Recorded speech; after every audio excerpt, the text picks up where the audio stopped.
Hi everyone, in this video I wanted to share with you my experience on the 48-hour water fast that I did a week or two ago. This was my first experience doing a water fast longer than 24 hours. The longest that I have done was a 26-hour fast that I tried to do during Labor Day, which was the beginning of this month in September. My goal was to try to do a 36-hour fast in the beginning of the month, but I only lasted 26 hours. It was really difficult at that time. I just got extremely hungry at 26 hours and I caved in. But recently I did a 48-hour fast. The main reason why I wanted to do the fast was more for healing purposes and for trying to get my insulin down naturally quickly. And so I did some more research, and then I got into learning more about long-term fasting. As you guys know, I do intermittent fasting, where I fast for, I try my best to do like 23 hours a day, but I typically give myself, if I don't do that, then I do 20 hours of fasting and then 4 hours of eating window. I was looking at all the benefits of fasting, and I came across Dr. Fung and his lectures and just his books, and I got really interested in what he had to say about intermittent fasting, and especially as it pertains to type 2 diabetes, and how it could, your type 2 diabetes can be reversed if you actually do a longer term fasting. Hunger, it will come in waves. So you'll get hungry, really hungry, and then it will come back down to baseline where you're not hungry anymore. And I found that to be true.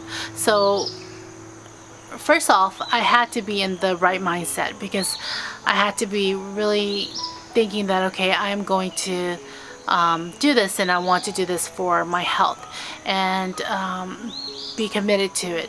And if you can't go all the way, it's okay, you can always try again another time. In preparation for the fast, I went out and bought a lot of electrolyte water, some smart water, and some Insistia, so that I could start on the fast. And then I also ordered some electrolyte.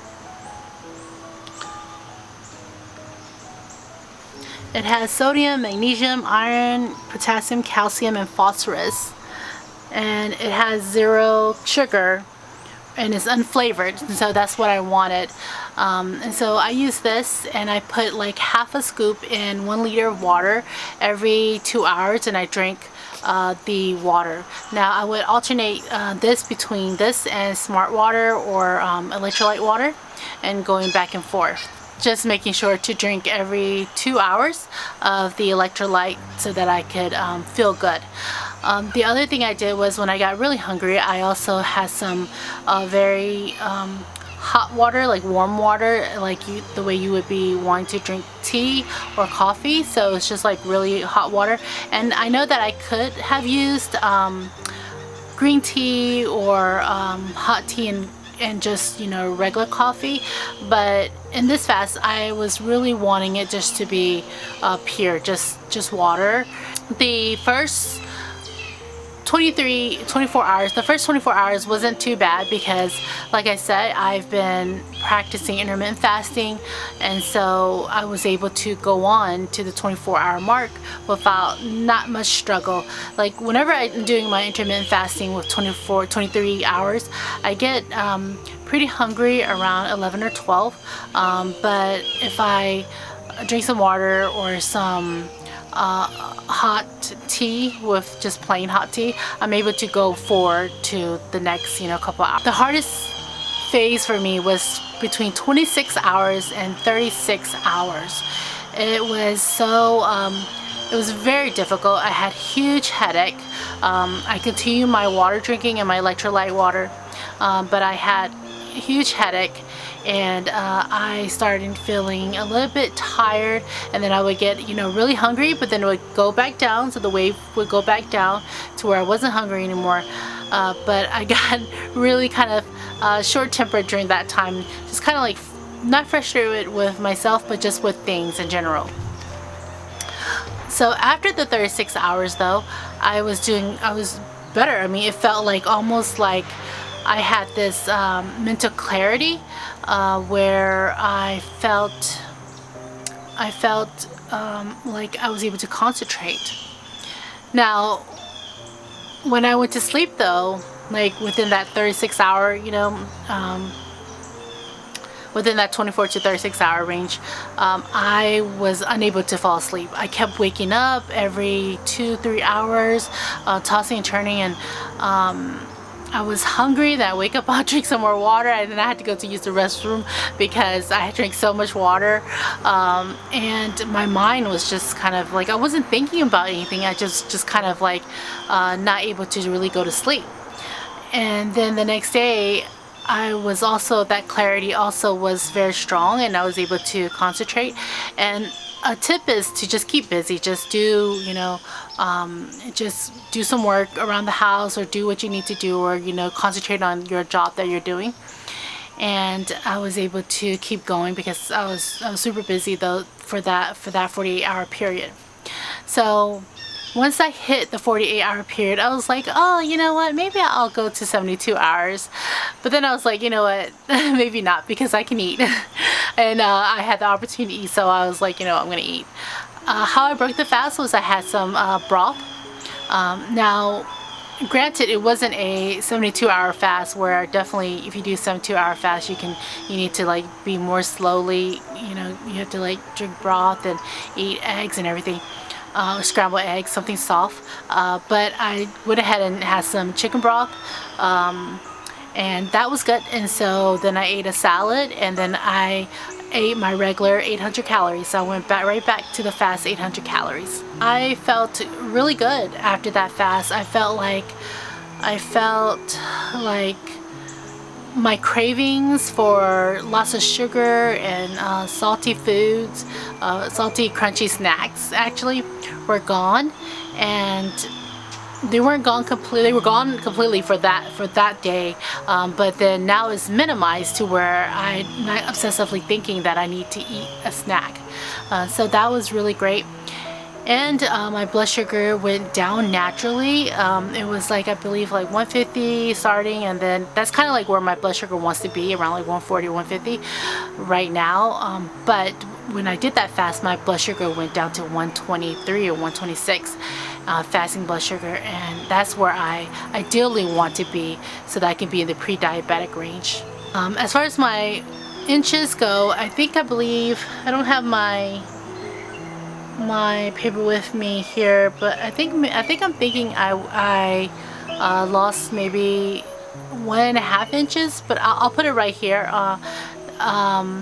And the weight, I can't even really remember how much I lost, honestly, because I was just more wanting to help myself with the diabetes, so and get my insulin down. So I'll put the weight, how much I lost, right here too, because I did mention it in my last the week 5 update of the diet. I think that if I were to, like, the question is, like, would I do it again? Would I go back and do a 48-hour fast? And most definitely, I would definitely try again. Like, if I was in the mindset where I can do it, I definitely will do it. And also, I hope that I am at the point where I can still kind of heal my body with kidney disease. So I've been a diabetic for 20 years, and every time I go in for lab work, my endocrinologist always says that there's protein in your urine, and I never thought anything about it. It's just like, oh, okay. They're like, yeah, there's protein in your urine. I'm like, oh, okay, but they never told me what that meant. And so I was listening to another Dr. Jason Fung's little video clips, and it leads to kidney disease, and then I may be on dialysis later, and I'm really hoping that I still have a chance to kind of reverse it, because he says that is typically not really reversible, because he related it to kind of like, if you never change your car oil in your car and your car has been damaged, yeah, it's good if you start like changing the oil. That's good if you start changing the oil in your car. But whatever you've done, damage that you've done before, prior to that, is not going to help fix that anymore. It's not like where you can reverse type 2 diabetes, because that you can reverse. But if you've done too much damage to your kidney, then you can't reverse that. But there has been special cases where right where they're in that sweet spot where they were able to reverse it with the fasting. And I really hope that that can be me. So that is my hope in this fast, and my fasting that I will continue to do with my intermittent fasting and with my longer term fasting. That's a lot on my shoulder, but that's just kind of how I feel, and that's what I am committed to. The first time was difficult. It was difficult for me, but again, I had my electrolytes and I kept busy, and those kept me going, and just knowing that the hunger waves would come and go, that really helped me to get through it. And also keeping my mind on why I was doing it was that I wanted to try to get my insulin down. The next motivation is going to be to try to reverse my diabetes, and also to try to heal my body as best I can with the kidney damage that I've done already. Although, like I say, it might be impossible, but it's better than not trying, right? And this is the best way that I know how of doing it without medication. So if you are thinking about fasting, definitely consult your physician. Don't just dive in, especially if you are type 2 diabetic and you are taking insulin or medication. There are certain criteria where you are not going to be able to fast, like if you're underweight, if you have and these are just some. So definitely consult with your physician prior to just doing any fast. I just want to make a quick announcement that there will not be a week 7 update this week. I seem to have plateaued, and my weight in inches is the same as last week. I'm going to start on phase 2 with the 5-2 diet, where I'm fasting 2 days out of the week while staying on a low-carb Mediterranean diet. Maybe this will help boost my metabolism. So thanks for watching, and I'll talk to you guys next Thursday. Bye.